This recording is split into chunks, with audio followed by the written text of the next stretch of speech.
Hello, everyone, and welcome to Really Old Movies. I'm your host, Harrison Scullin, and today we'll be continuing in the Directors series. And our next director is Cecil B. DeMille. And this is the fourth one.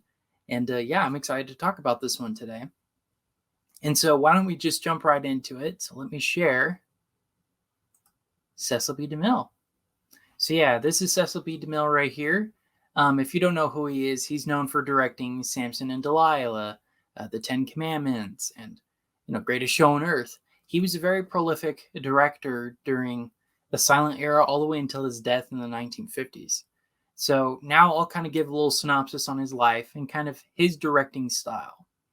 So Cecil Blount DeMille was born on August 12th of 1881 and died January 21st in 1959.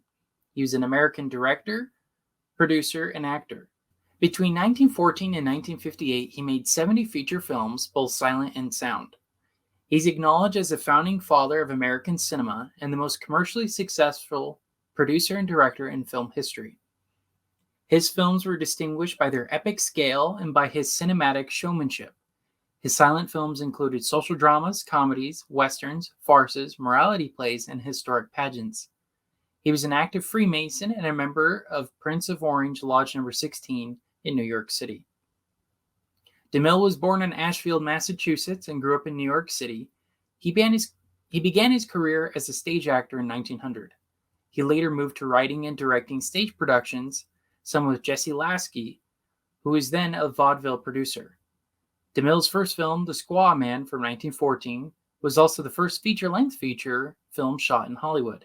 Its interracial love story made it commercially successful, and it first publicized Hollywood as the home of the U.S. film industry. The continued success of his productions led to the founding of Paramount Pictures with Lasky and Adolph Zukor, and his first biblical epic, The Ten Commandments from 1923, was both a critical and commercial success, and it held the Paramount revenue record for 25 years. So that's kind of a background on his life, and he just has an insane amount of work and talent that went into his pictures. And so I was really excited to see these films today. I'd only seen one of his movies.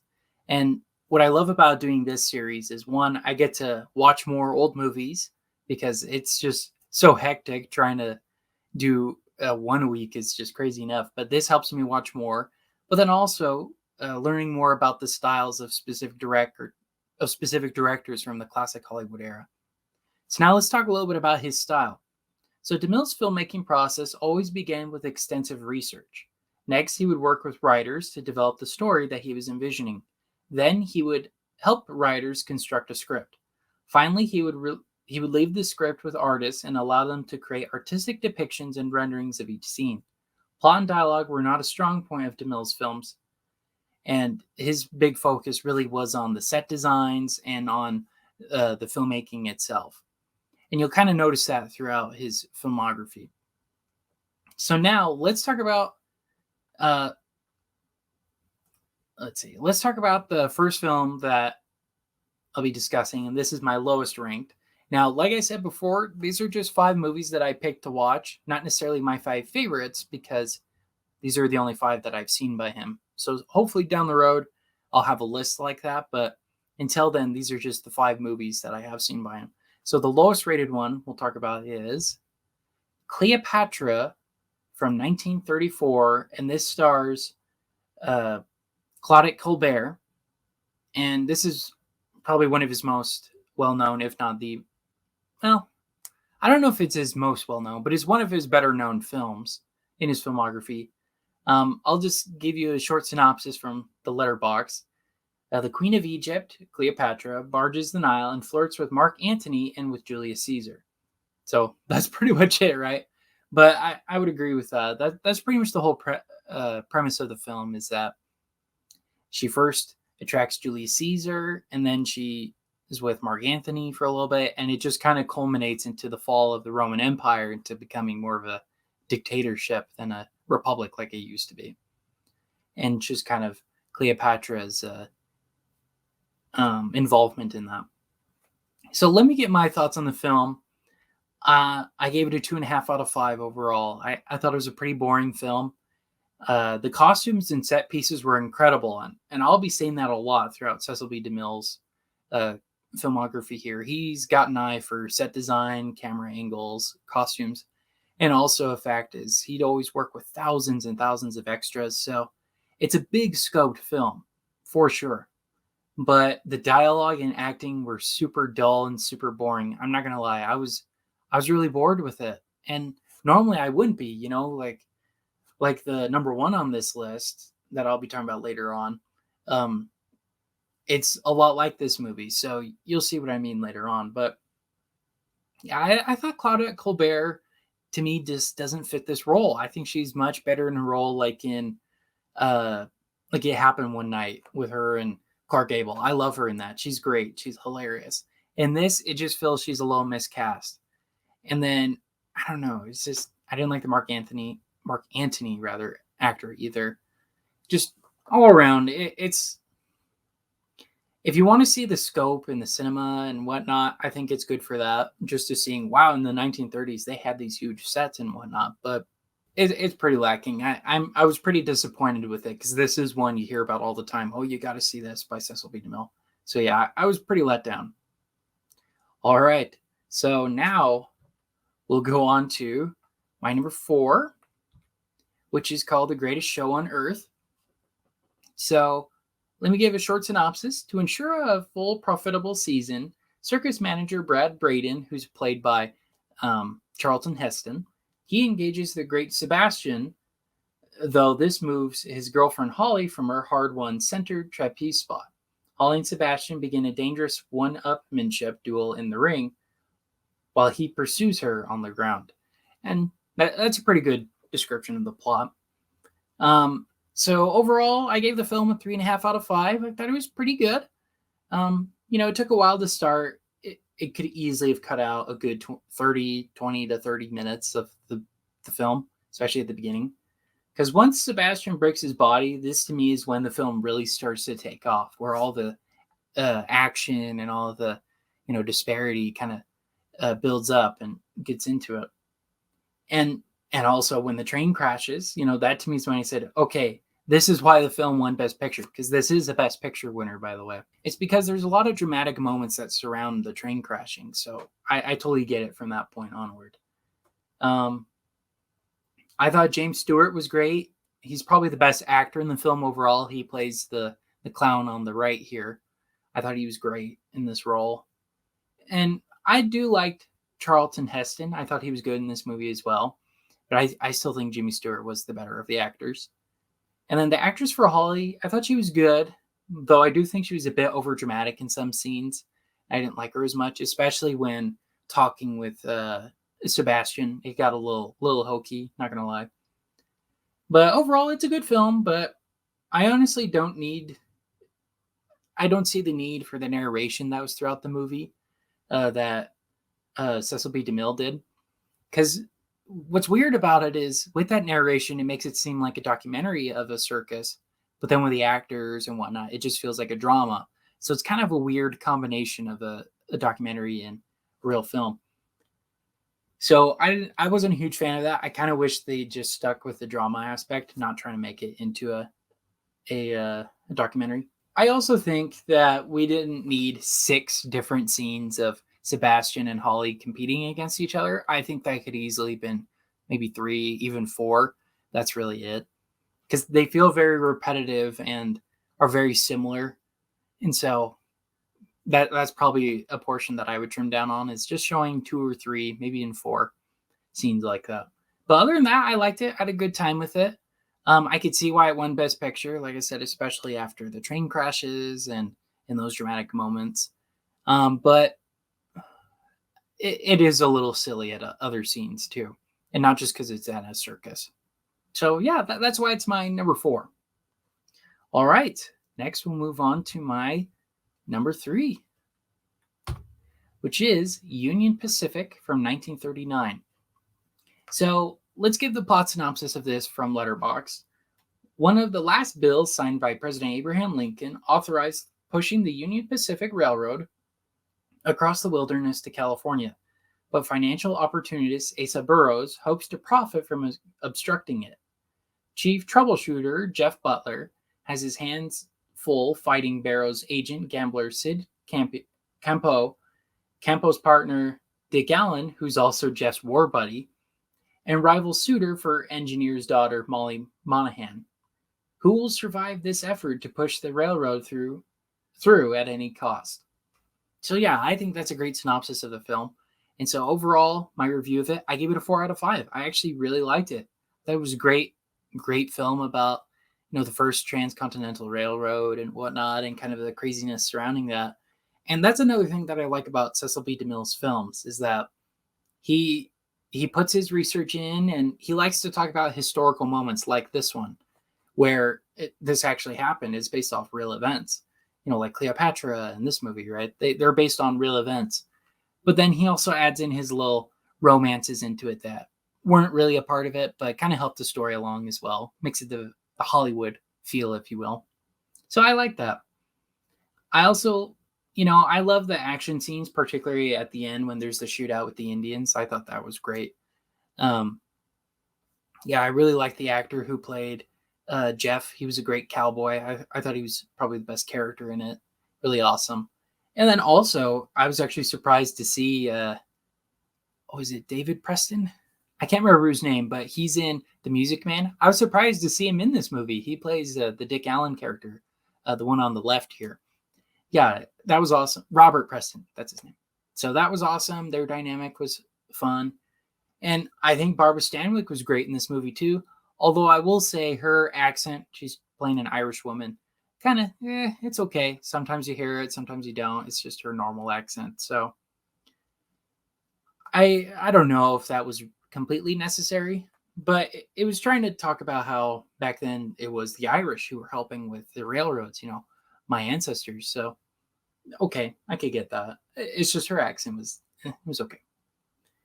Now, I don't think this film needed to be over 2 hours long. I think it could have been a good hour 45-minute movie, because this is about 2 hours and 15 minutes.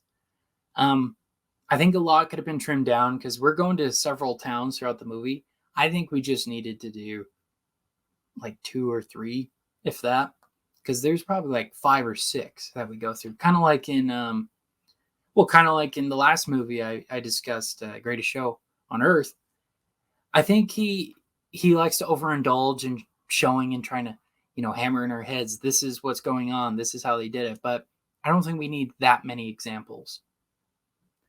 And then, let's see. All around, though, I thought it was a great film. I think it's an underrated classic. I've never heard anyone talk about it. In fact, I found this movie on the Internet Archive because it's not streaming anywhere. It's in the public domain, if I'm not mistaken. So if you have a chance to watch it, check it out. It is 2 hours and 15 minutes. So if you find that, that's the correct cut of it. And it's from 1939. But yeah, I thought it was a great film all around. That's why I gave it a 4 out of 5. So yeah, I recommend checking it out.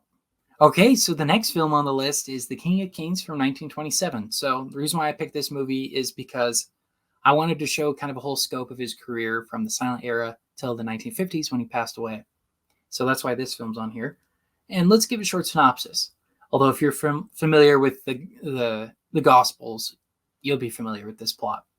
But at any rate, The King of Kings is the greatest story ever told, as only Cecil B. DeMille could do it.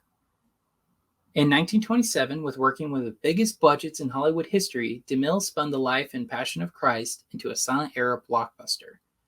Featuring text drawn directly from the Bible, a cast of thousands, and the great showman's singular cinematic bag of tricks, The King of Kings is at once spectacular and deeply reverent, part gospel, part technicolor epic.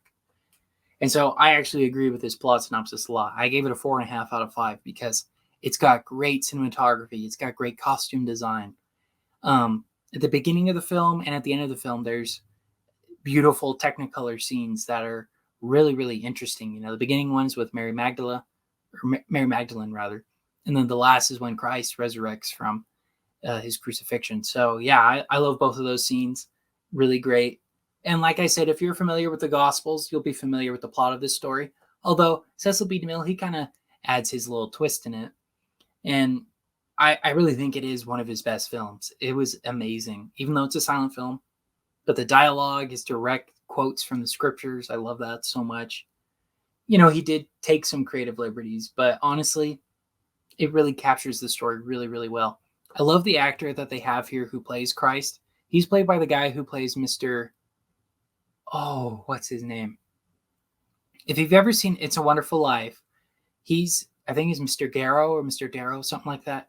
He's the shop owner whose son dies that he accidentally puts poison pills into the prescription and George stops him. He plays Jesus Christ in this movie. I thought he was great.